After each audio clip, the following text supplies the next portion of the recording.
শিশু মোহাম্মদ বাচ্চাদের সাথে খেলতে চাইতেন, সবাই খেলতেন, তিনি খেলতেন না, তিনি বসে থাকতেন, মুখ গোমরা, কি যেন ভাবতেন।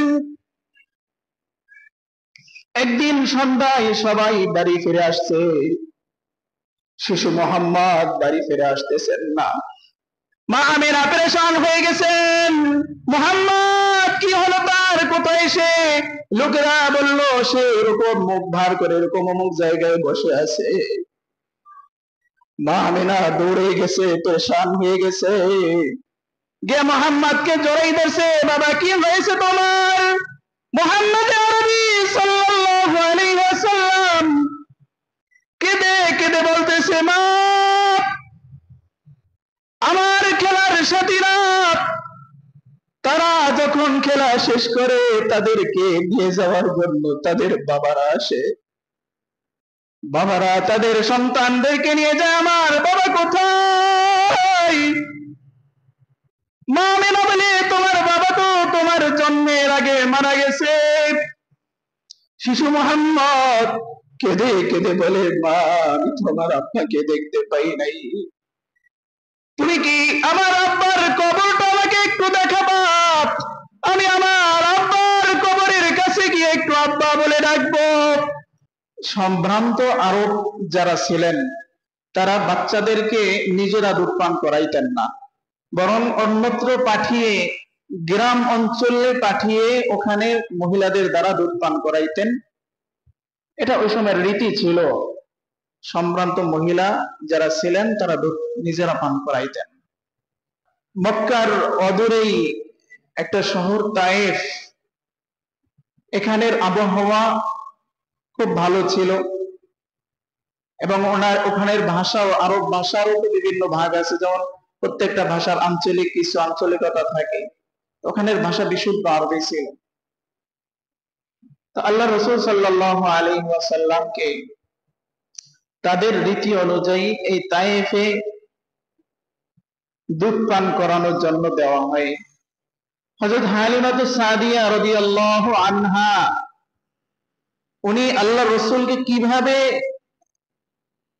ভাগ্যে পেলেন, কিভাবে দুধ পান করানোর সৌভাগ্য অর্জন করেছেন, নিজেই এই ঘটনা বর্ণনা করেছেন হযরত হালিমাতুস সাদিয়া রাদিয়াল্লাহু আনহা।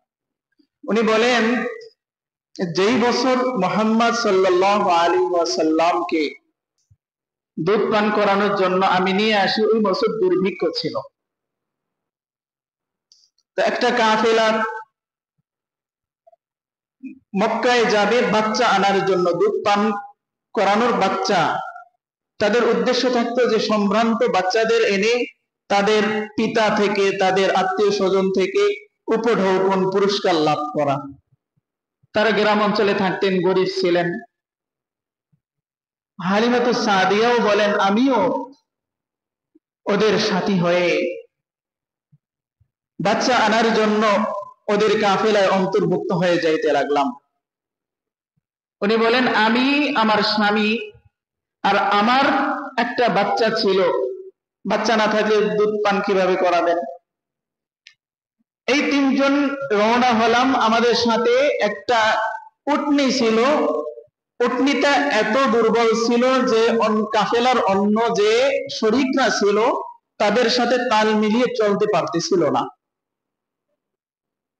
এক পর্যায়ে অবস্থা এমন হয়েছে যে কাফেলার অন্য সদস্যরা বিরক্ত হয়ে আমাদেরকে ছেড়ে তারা সামনে চলে গেছে। অন্য এক পর্যায়ে গিয়ে মক্কায় যখন পৌঁছাইছে, তখন কাফেলার অন্য সদস্য যারা ছিল সবাই বাচ্চা, যার যার দুধের বাচ্চা নিয়ে নিছে। এদিকে হযরত মুহাম্মদ সাল্লাল্লাহু আলাইহি ওয়াসাল্লাম এতিম নবী, জন্মের পূর্বে বাবাকে হারাইছেন, এতিম নবী, কেউ নেয় না বাচ্চাকে, কারণ উপঢৌকন আশা, এতিম নবী কে দিবে উপঢৌকন? অবস্থা এমন হয়েছে এতিম নবীকে কেউ নিচ্ছে না। আর এদিকে হালিমাতুস সাদিয়াও আসছে সবার শেষে, তিনিও বাচ্চা পান নাই। এখন সর্বশেষ খবর পাইছেন যে অমুক জায়গায় এক বাচ্চা আছে, নাম তার মোহাম্মদ, তার পিতার নাম আব্দুল্লাহ, এতিম বাচ্চা, তাকে কেউ দেয় না। এদিকে হালিমাতুস সাদিয়া কেউ কেউ দেয় না। বুঝতে পারছেন তো বিষয়টা? এতিম নবীকে কেউ নিচ্ছে না, আর এদিকে হালিমাতুস সাদিয়াও বাচ্চা পাচ্ছে।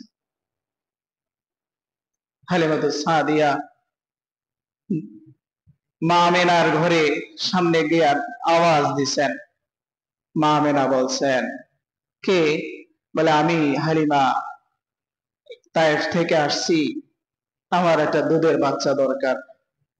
তো মা আমেনা বলে, হে হালিমাতুস সাদিয়া, তুমি আমার বাচ্চা নেওয়ার জন্য এসেছো? হায় হায়, কত মহিলারা আমার ঘরের সামনে দিয়া বাচ্চা নিয়া নিয়া গেল, কেউ আমার মোহাম্মদকে নিল না, তুমি আমার মোহাম্মদকে নিবা বুঝি?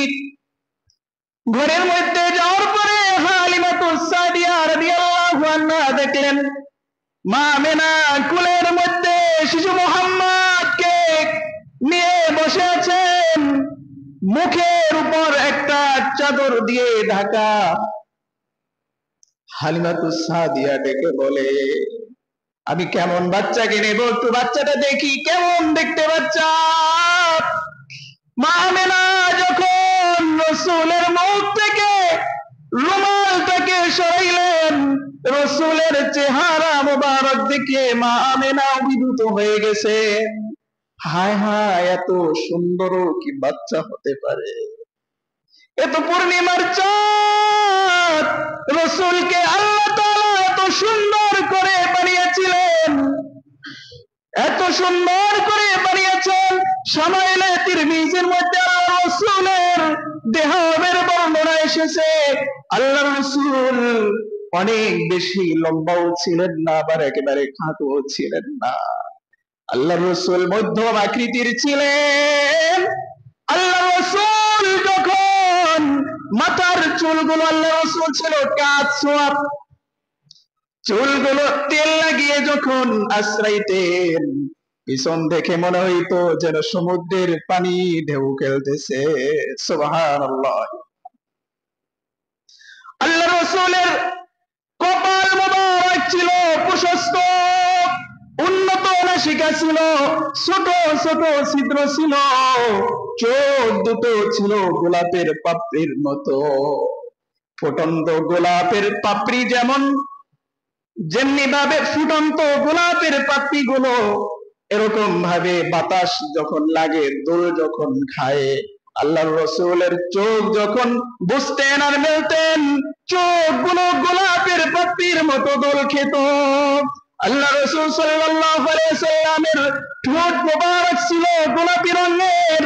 আল্লাহ রাসূল যখন কথা বলতেন, যখন মুস্কি হাসি দিতেন, আল্লাহর রাসূলের দাঁত যখন হালকা একটা দাঁত দেখা যেত, দাঁতের চমকে, হাসির চমকে আল্লাহর রাসূলের হাসির সাথে মনে হতে যেন গোটা দুনিয়া চমকাইতেছে। সুবহানাল্লাহ। হালিমাতুস সাদিয়া রাদিয়াল্লাহু আনহা বাচ্চাকে দেখে পছন্দ হয়ে গেছে। স্বামীকে বলছে, স্বামী, বাচ্চা ছাড়া যাব, আমি বাচ্চাকে নিয়ে যাব। স্বামীও রাজি হয়ে গেছে, বাচ্চাকে নিয়ে গেছে। নিয়ে যাওয়ার পরে ওখানে একদিন অবস্থান করেছে। হালিমাতুস সাদিয়া বলেন, আল্লাহর কি কারিশমা, আল্লাহ আমার ভাগ্যে এই সৌভাগ্য রেখেছেন। আমি যখন শিশু মোহাম্মদকে কোলে নিলাম, আমার মনে হলো যেন আমার স্তন, যে স্তন থেকে আমার শিশু আব্দুল্লাহ দুধ পান করতে পারে নাই, আসার পথে সারা রাত ক্ষুধার তরণায় ছটফট করছে, একটু দুধ সে পান করতে পারে নাই। রাত্রে সেও ঘুমায় নাই, আমরাও ক্ষুধার তরণায় ঘুমাইতে পারি নাই। আর মোহাম্মদকে নেওয়ার সাথে সাথে আমার মনে হলো যেন আমার স্তন দুধে পরিপূর্ণ হয়ে গেছে। মোহাম্মদ পান করলো, আবার আমার শিশু পান করলো। আল্লাহ রসুল দেখেন সাম্য নবী ছিলেন, সাম্যের বিধান তিনি কায়েম করেছেন। সিরাতের কিতাবের মধ্যে আসছে আল্লাহ রসুল এর দুধ ভাই ছিল আব্দুল্লাহ। আল্লাহ রসুল যখন দুধ পান করতেন এক পাশ থেকে পান করতেন। শিশু মোহাম্মদ আকল বুদ্ধি কোথা থেকে পাবে? এই অবস্থায়ও সাম্যের বিধান তিনি কায়েম করে গেছেন। এক পাশ থেকে দুধ পান করেছেন, অন্য পাশ দুধ ভাই আব্দুল্লাহর জন্য রেখে দিয়েছে। হালিমাতুস সাদিয়া বলেন, এদিক থেকে আমি তো দুধে আমার স্তন পরিপূর্ণ হয়ে গেছে, এদিক থেকে আমার স্বামী উটের কাছে গিয়ে দেখে উটের ওয়ালারও দুধে পরিপূর্ণ, দুধ দহন করে আনছে। আমি খাইলাম, আমার স্বামী খাইলাম, এত পরিতৃপ্ত হয়ে খাইলাম, জীবনে এরকম পরিতৃপ্ত হয়ে আর একদিনও আমরা খাই না। সুবহানাল্লাহ।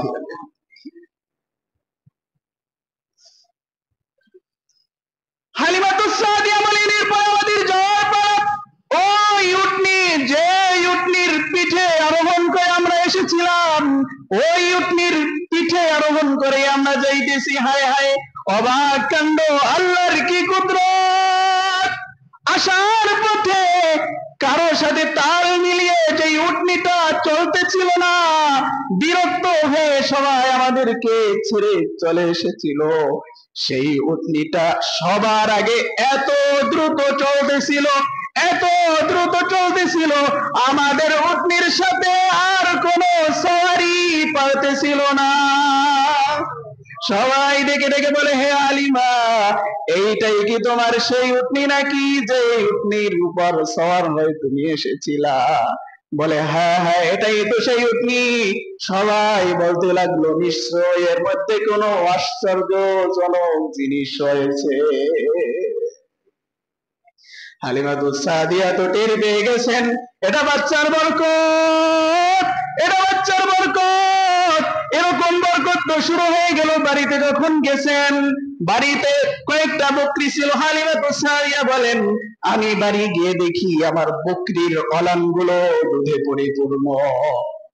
দুর্ভিক্ষ চলতেছে, কোন জায়গায় কোন তীরলতা নাই, ঘাসপালা কিছুই পাওয়া যায় না, বকরি কোথা থেকে পাবে?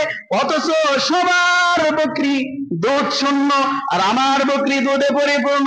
লোকেরা বলতে লাগলো, এ হালিমাতুস সাদিয়া, এর বকরি গুলো যেই জায়গায় চড়ায় তোমরা ওই জায়গায় দিবা। হালিমাতুস সাদিয়া বলে যে ওই জায়গায় চড়াইলে কি হবে? এটা তো উপর থেকে কুদরতি কারিশমা, এটা তারা কিভাবে বুঝবে? কুদরত শুরু হয়ে গেল, বরকত শুরু হয়ে গেল।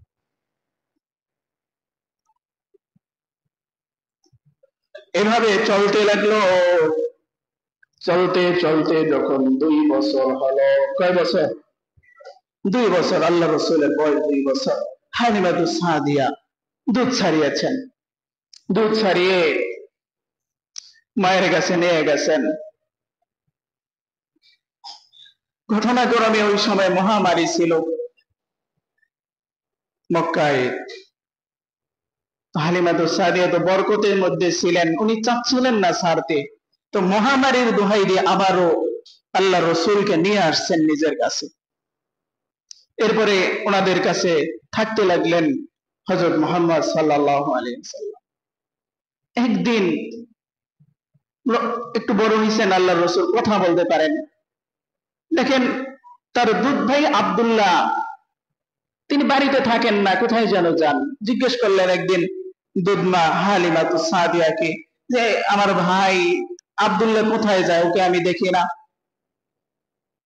জবাব দিলেন, তোমার ভাই তো অমুক জায়গায় বাড়ির পিছনে, ওখানে বকরি চড়াইতে যায়।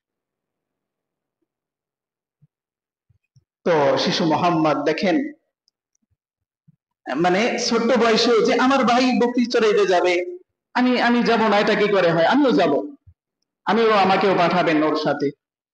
একদিন ওনার সাথে যাইতে লাগবেন। একদিন গেছেন বকরি চড়াইতে। আশ্চর্যজনক একটা ঘটনা ওই দিন ঘটছে, যেটা রাসূল সাল্লাল্লাহু আলাইহি ওয়াসাল্লামের নবুয়তের অন্যতম একটা প্রমাণ। এই ঘটনা, শিশু বয়স।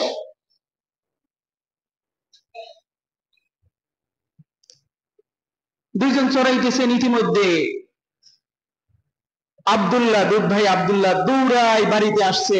আয়েশা বাপ মাকে বলতেছে, আমার কুরাইশে যে ভাই আছে ওকে ওই যে দুইজন ব্যক্তি, সাদা পোশাক পরা দুইজন ব্যক্তি আয়েশা শোয়াই দিছে। শোয়াই কি কি যেন ওরা করতেছে, ভয়ে উনি দৌড়ে আয়েশা বলছেন পিতামাতার কাছে। হালিমাতুস সাদিয়া বলে, আমি আর আমার স্বামী দৌড়াই গেছি। দৌড়াই গিয়া দেখি শিশু মোহাম্মদ ভয়ে একবার বিবর্ণ হয়ে গেছে, চেহারা পরিবর্তন হয়ে গেছে। বললাম, বাবা কি হয়েছে? আমার স্বামী ওনাকে জোরেই ধরলেন, কি হয়েছে তোমার? তো শিশু মোহাম্মদ বলতে লাগলেন যে দুই ব্যক্তি, সাদা পোশাক পরিহিত দুই ব্যক্তি আসলেন। আসার পরে আমাকে শোয়াই দিয়ে আমার বুক ফাড়ছে।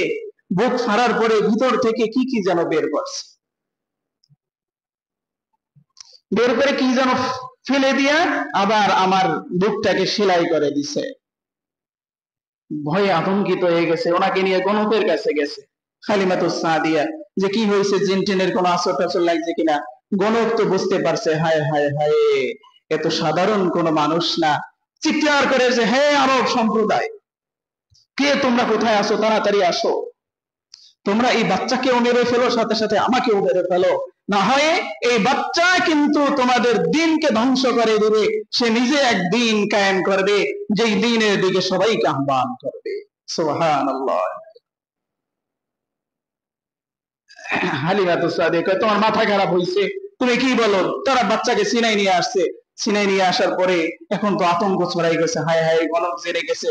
আর এরকম একটা আশ্চর্যজনক ঘটনা নিয়ে গেছে মা আমেনার কাছে, যে বলতেছে এরকম আশ্চর্যজনক ঘটনা তো ঘটছে। বলে, অবাক হওয়ার কিছু নাই, আমি এই বাচ্চা যখন গর্ভের মধ্যে ছিলাম অনেক অলৌকিক ঘটনা আমি দেখেছি। এর মধ্যে একটা ছিল, এই বাচ্চা যখন আমার গর্ভে ছিল একটা নূর আমার গর্ভ থেকে বের হয়েছে, যে নূরের মধ্যে আমি সিরিয়ার প্রাসাদ সমূহ দেখতে পাইছি।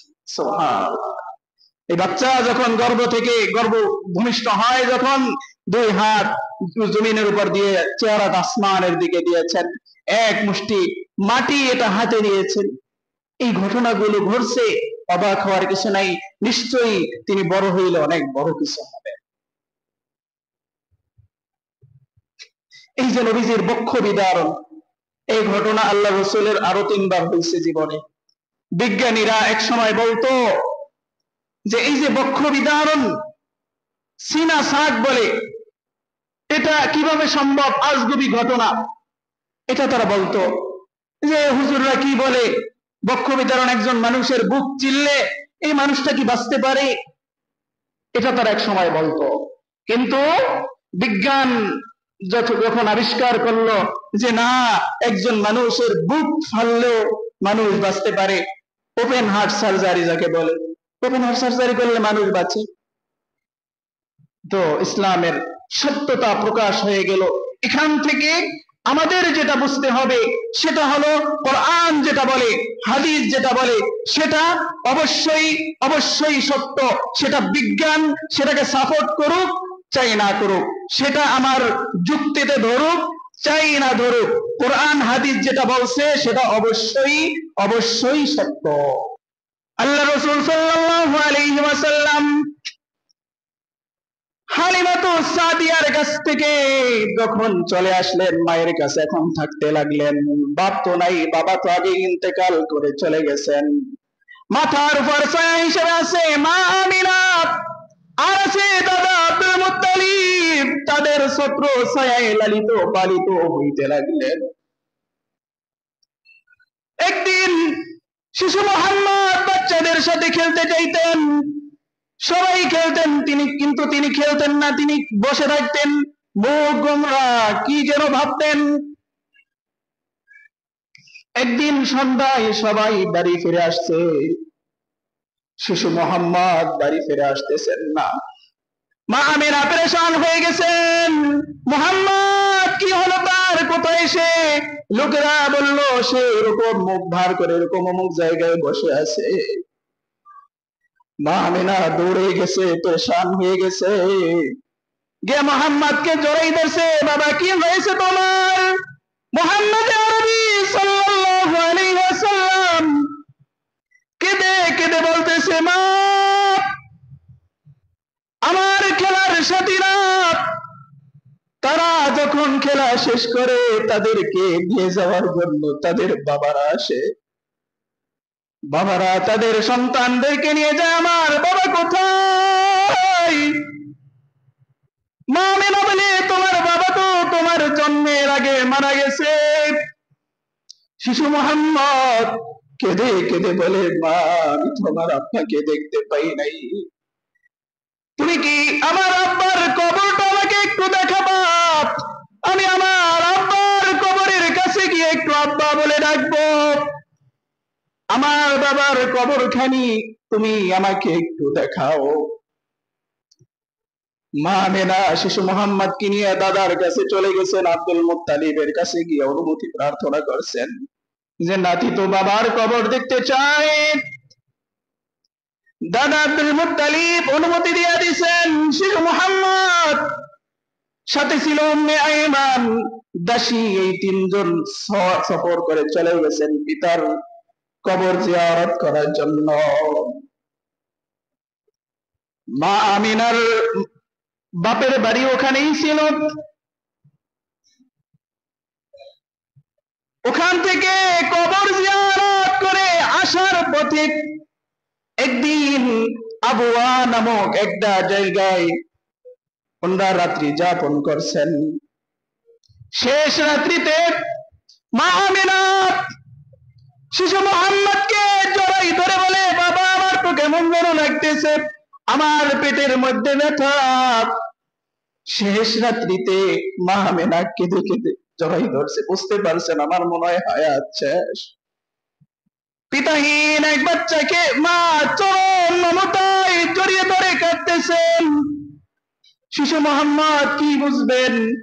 সকালবেলা মা আমিনাও শিশু মুহাম্মদকে ছেড়ে চলে গেলেন। দেখেন আল্লাহ রাসূলের পিতা আগেই চলে গেছেন, মাও এখন চলে গেল। ছোট্ট বাচ্চা, কি তার অবস্থা, কত অসহায় অবস্থায় আল্লাহ তার পেয়ারা হাবিবকে ফেলেছেন। এই জন্যই আল্লাহ রাব্বুল আলামিন এর প্রিয় পাত্র যারা হয়, প্রিয় বান্দা যারা হয়, আল্লাহ তাদের থেকে অত বড় বেশি বড় বড় পরীক্ষা নেন। আল্লাহর পেয়ারা বান্দাদের থেকে আল্লাহ রাসূল আল্লাহ তাআলা বেশি বেশি পরীক্ষা নেন। ওই যে হাদিসের মধ্যে আসছে যে আল্লাহ রাসূলকে জিজ্ঞেস করা হইল সবচেয়ে বড় মুসিবতের মধ্যে কে পড়ে? বলে আম্বিয়া আলাইহিস সালাম, নবীগণদের সবচেয়ে বেশি বালা মুসিবতের মধ্যে ফেলানো হয়েছে, পরীক্ষা করা হয়েছে। পরে এরপরে কার? আল্লাহ রাসূল বলেন ফাল আমসাল সুম্মাল আমসাল, এরপরে নেককার যারা, এরপরে নেককার যারা, তাদেরকেই আল্লাহ রাব্বুল আলামিন বেশি পরীক্ষায় ফেলেন। এজন্য আমরা দেখি দুনিয়াতে নেক কাজ ভালো করে না, অন্যায় অবিচার করে, জুলুম করে, তারপরেও কত দাপটে চলতেছে। আমরা হয়তো আমাদের মনের মধ্যে চিন্তা জাগতে পারে যে হায় হায় ও এত অন্যায় করে এরপরও কত ভালো চলতেছে।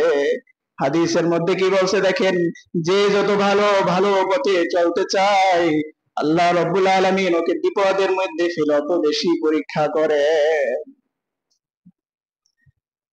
ছোট্ট নবী শিশু মুহাম্মদ সাল্লাল্লাহু আলাইহি ওয়াসাল্লাম মায়ের লাশের উপর পড়ে কান্না করতেছেন, হায় হায় ও মা, এই আমার পিতা আমার জন্মের আগে চলে গেল, আমার বয়স এখন 6 বছর, এই অবস্থায় তুমি আমাকে ছেড়ে চলে গেলা, আমি কার কাছে যাব? উম্মে আয়মান নবীজি দুইজন মিলে মা আমেনাকে ওখানে দাফন কাফন যখন সারলেন, আপনার আমার নবী কবরের উপরে লুটিয়ে পড়ে কাঁদতেছেন। উম্মে আয়মান হাত ধরে টানতেছেন, আয় বাবা, আমি তোর মা, আয় আয়, এখানে থাকা যাবে না। নবীজি মা হারা নবী, কেমন শোচনীয় অবস্থা। ছোট্ট বালক বুঝতেছেন মা মারা গেছে, কেমন অবস্থায় অবস্থায় আল্লাহর রাসূলকে নিয়ে উম্মে আয়মান চলে আসলো মক্কা শরীফে। আবু তালেব তাকিয়ে দেখেন, হায় হায়, পাঠাইছিলাম তো 2 জন 3 জন পাঠাইছি, আসতেছে তো দুইজন, এসে উম্মে আয়মান সংবাদ দিল, আবুয়া নামক স্থানে তোমার পুত্রবধূ আমিনা ইন্তেকাল করে গেছে। আব্দুল মুত্তালিবের দায়িত্ব বেড়ে গেল, তাই নাতিকে তিনি লালন পালন করতে লাগলেন। 8 বছর যখন বয়স, রাসূল আরবি সাল্লাল্লাহু আলাইহি ওয়াসাল্লামের 8 বছর বয়সের সময় দাদা আব্দুল মুত্তালিব সর্বশেষ ছায়া যেটা ছিল দাদার, এই ছায়াটাও আল্লাহর রসুলের মাথার উপর থেকে সরে গেল। বাবাও গেল, এরপরে মাও গেল। 8 বছর 2 মাস 10 দিন যখন বয়স, সেই সময় দাদা আব্দুল মুত্তালিব চলে গেল। দাদা আব্দুল মুত্তালিবের কাছে যখন আপনার আমার নবী ছিলেন, তখন অনেকে অনেক ভবিষ্যৎবাণী করেছিলেন। তোর মধ্যে একজন বলেছিলেন, তোমার এই নাতির পায়ের সাথে মাকামে ইব্রাহিমের যে পায়ের ছাপ আছে, এত সাদৃশ্যপূর্ণ ছাপ আমরা আজ পর্যন্ত অন্য কাউকেই দেখি নাই। সুতরাং তোমার নাতিকে খুব ভালোভাবে দেখাশোনা করিও। দাদা আব্দুল মুত্তালিব যখন মৃত্যুশয্যায় শায়িত, আবু তালেব রাসূলের চাচা আবু তালিবকে ডেকে বলছে, তুমি আর খেয়াল করিও। দায়িত্বভার সম্পর্কে ওসিয়াত করে আবু তালেবকে দিয়ে উনি এই দুনিয়া ছেড়ে চলে গেলেন। আবু তালেব অনেক দরিদ্র মানুষ ছিলেন, অনেকগুলো ছেলে মেয়ে ছিল, নিজেই পরিবার ভালোভাবে চালাইতে পারতেন না। কিন্তু ভাতিজার দায়িত্ব যখন পিতা দিয়ে গেছেন আব্দুল মুত্তালিব, এত ভাবে তিনি তার সহযোগিতা করেছেন, বলে নিজেরা না খেয়ে পারলেও ভাতিজাকে খাওয়াইতেন। খাবার দস্তারখানে যখন বসতেন, ভাতিজা যদি না আসতো অপেক্ষা করতেন, হায় হায় আমার আদরের দুলাল মোহাম্মদ কই, খাবার অল্প।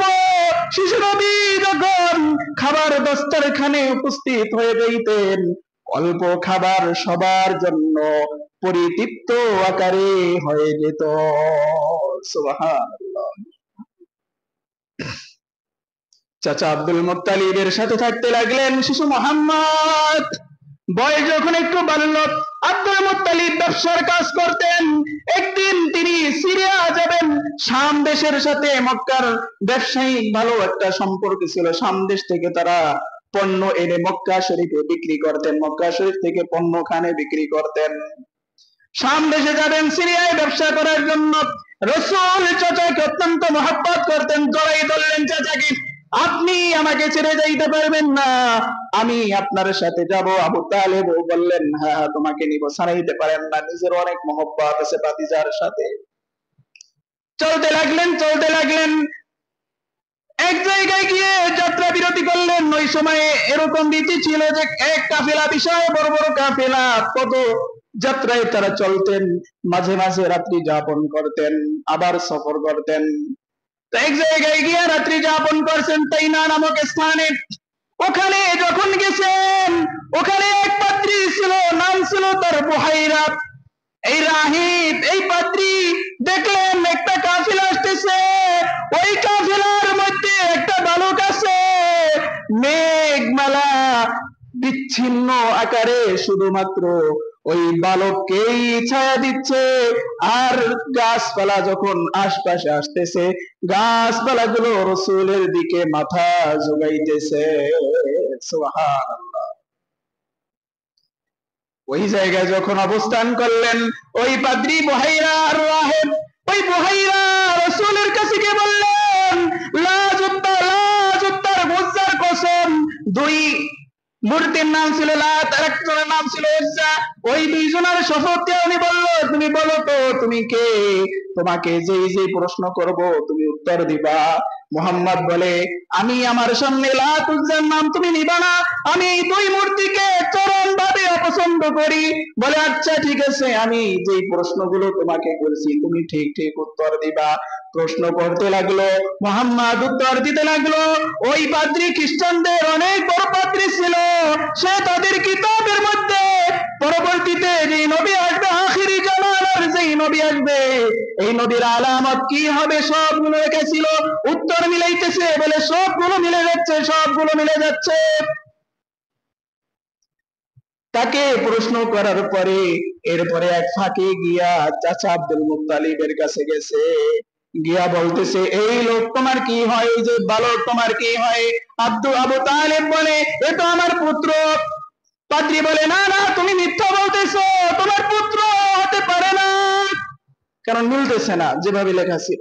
বলে হ্যাঁ তো আমার পুত্র না, আমি আদর করে তাকে পুত্র বলে ডাকি, আমার ভাতিজা। আমার ভাই এ যখন গর্ভ অবস্থায় ছিল তখন মারা গেছে। পাদ্রী বলে হ্যাঁ হ্যাঁ তুমি সত্য বলেছ, আমাদের কিতাবের মধ্যে এভাবেই লেখা আছে। তো বাবাকে আমি সতর্ক করে দিচ্ছি, একে তুমি সিরিয়ায় নিয়ে যাবে না।